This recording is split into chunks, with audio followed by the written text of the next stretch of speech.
Those were some very entertaining stories. I wish you guys could just come up and say more. Obviously, I'm a fellow athlete. It's an honor for me to be here, speaking with you guys. I get inspired just from hearing these stories myself. And we're surrounded by what I call the top 1%ers in our community, in the Olympic pursuit community. And when I have the ability to come here and speak to you, I mean, you said that the #1 business school in the nation. So you guys, in a sense, are also the top 1%ers. So I kind of, I ask you a certain question. I know a lot of times you guys hear people speak and they share stories and they share certain aspects of life lessons that have happened to them. But I'm going to start out first by kind of prompting you the question, and that is to ask more of yourself and what can you do to become a better person? Not just in your career path, not just in sport, but beyond that. I think to call yourself a top 1%er in the Olympic pursuit, in the business world, is something that's very unique. At least for us in the Olympic Games and the Olympic pursuit of excellence, we have a group of individuals, okay, and from those group of individuals who decide to swim or in track and field or short track speed skate, you whittle that down to, I don't know how many people compete in Olympic trials, let's say 30. For us, it's the top 16. And then from there, you have the top 4 or 5 people that actually get selected to become a part of that Olympic team. And then from there, you go on to Olympic Games and compete against the other top 1%ers from all around the world, from all different countries. And then you have the podium. So you have the top 1%ers from your country competing against everyone else. And then you have a chance to reach that actual podium. There's only 3 spots. And then you have a chance to actually stand on top of the podium. And that is really the pinnacle of all competitions. There's a lot of other athletic sports out there, football, basketball, baseball, but there's something very unique about the Olympic Games that happens only once every 4 years. And what does it take to get into that mindset to have a top 1% in your life, to be the top 1%? You guys obviously, at a starting age, I see a lot of very young faces out here, a lot of very bright, intelligent people that inspire me to be better, not just in my own sport, but beyond what I do. But I'm kind of asking you guys, to be a top 1% in your life, to take what we have, to take what we've inspired into you with our own our own stories and our own inspirations, and how to apply that towards the next path in your life, the next transitional point. A lot of you are going to be finishing up school very soon and moving on towards the next stage in your life. You're going to have to choose which company you want to work for, which entrepreneurship, which company you want to start for yourself. How do you do so? How do you have that high performance mindset to have the confidence to say, this is where I want to go, this is how I'm going to get there, and these are the steps I'm going to take in order to be the best person that I can be. Becoming an Olympic athlete is not for everyone, right? We all have Olympic level dreams, although we might not all want to be Olympic athletes. And for me, when I started when I was 14 years old, it was a long haul. I mean, it wasn't easy for me either. I had gifts, I had talents, and I picked up the sport very quickly. But I battled and I had struggles just like anyone else.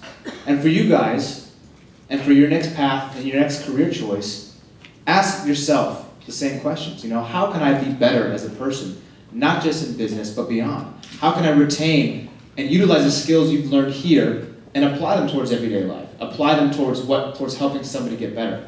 We all have charitable organizations that we work with. One of them is my own foundation, the Apolo Anton Ohno Foundation. I recently just partnered up with some friends of mine in Seattle, and we launched a campaign called See Your Impact.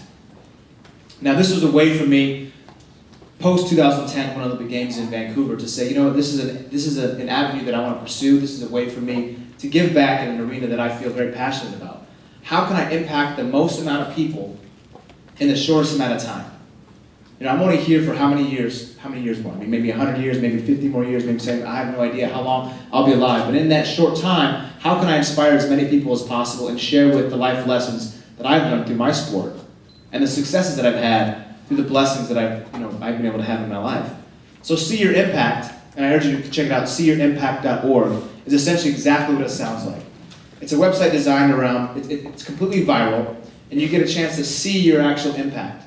So when companies and organizations say, I want to put $1, I want to put $10 towards a village in Cambodia to have running water for even a month. I want to give vitamins and nutritional supplements to kids in India for 3 months. You can see that money, 100% of the donation goes directly towards the family that you want to choose to help. We all have different ethnic backgrounds. I'm half Japanese, and some of you are Italian, some of you are Chinese, Japanese, Korean. Whatever your background is, you can choose the region in which you want to help. You can choose the cause in which you want to focus on. And the donation goes directly towards that family. You in turn receive pictures, you receive information that shows exactly how you impacted that person's life. It's instantaneous. And it's something that I love to do. So in creation of this website with some very, very, very, very cool people back home, a lot of ex-Microsoft people who dedicated a large portion of their own lives and actual financial success towards philanthropy, I ask you guys to ask yourself that same question. How to be better, how to retain, and hopefully hold on to that top 1%. You're going to all go on and be successful. That's no question. But how successful can you make it? And from that point, how then can you give back in your own communities and worldwide, whatever cause or whatever dedication you decide to pursue? Those are the questions I think that I've started to ask myself now post-Olympic Games and moving on towards the next stages of my career. I just finished writing a book, which comes out October 26th. which talks about a lot of the struggles that I've had, a lot of the things and a lot of the directions that I've had in my life, a lot of the obstacles, and also a lot of the life lessons that I've learned through the Olympic experience and moving on past. I used to look up to so many different athletes and think of these guys as superheroes. And then I never once in my life ever thought, I'm going to go out there and have 8 Olympic medals. I'm going to go and try and surpass the medal mark for any other athlete. I did my sport because I loved it, first and foremost. There was never any guarantee that I was going to go out there and win an Olympic race. For a lot of us, 4 years of our life is essentially dedicated towards 1 or 2 races. And one of those races for me was 40 seconds. And if you guys in the business school knows that, in terms of math, that doesn't really equate to a lot of, it doesn't make a lot of sense to people. 4 years for essentially 40 seconds. And most of those 4 years, the curtain is down. Nobody sees what's going on. There's no media, there's no true financial success. You're doing this purely for the love of sport and because you love what you do. That's a very, very pure thing I think Olympic athletes have the chance to hold on to. So in pursuit of that, there's no guarantee that I, Colin, or April, we're ever going to go out there and win a gold medal. We knew that we put the work in. We knew we put the time in. But at the end of the day, whether we won or lost was essentially out of our control. We didn't know how hard someone else was training. We didn't know how hard this other country was going to be pushing. The only thing we had within our control was what we had right in front of us, what was on the table then. That's what makes us the top 1%ers. What you guys do now for the next year, 2 years, 3 years, 5 years of your life is within your control. And there's no guarantee that you can become the next billionaire, you can become the next Warren Buffett, but there's a guarantee that you can rely on.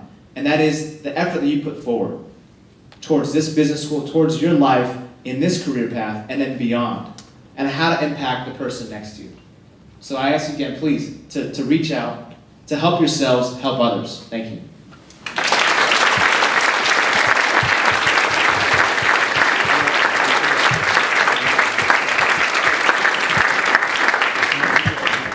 Wow. Let's give Apollo, April, and Cullen another round of applause.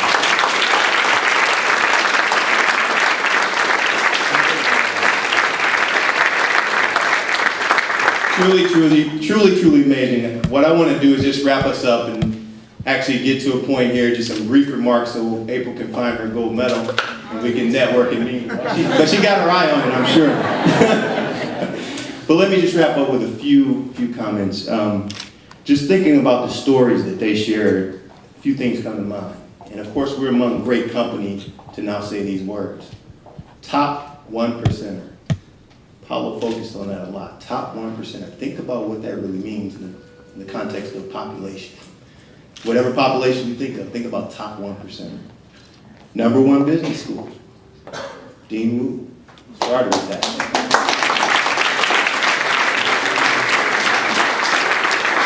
And I got another number 1 for you that's unofficial at this point, but say you heard it here first. Number 1 professional services firm, Deloitte.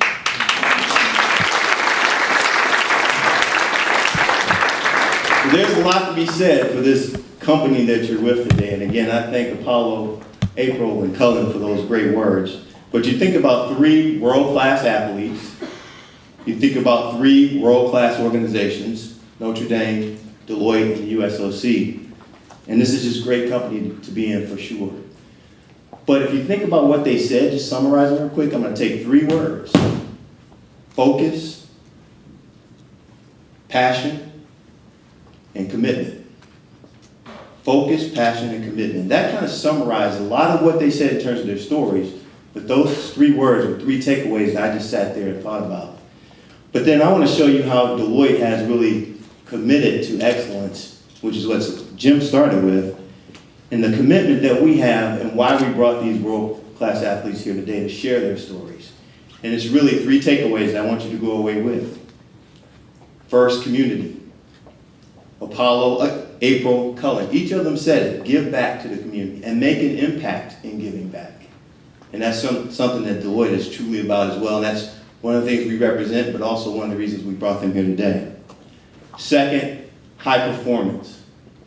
They talked a lot about being at the peak of their craft and making sure that they were not only dedicated to making that happen, but seeing a gold medal around their neck. High performance. And that's something, again, that Deloitte is truly about. But then third, and Apollo talked about this in sort of a private session earlier, relentless training. And each of them said that in their own words, but relentless training. And that's something, too, that with Deloitte University, for sure, as an example of that Deloitte is truly committed to. So I'll stop here. I think we are among the best of the best. Hopefully that means that you too will be on your track and on your way. Certainly Notre Dame is a great foundation for that. I can personally attest to it. And the only detail that Jim left out was that I was a zombie. Good or bad, indifferent. But thanks again to Dean Wu for having us here today. We truly appreciate our relationship with Notre Dame. And again, think about the great company you're with, and now you're actually going to get a chance to network and mingle with them. So thanks for being here. Really appreciate your time and commitment.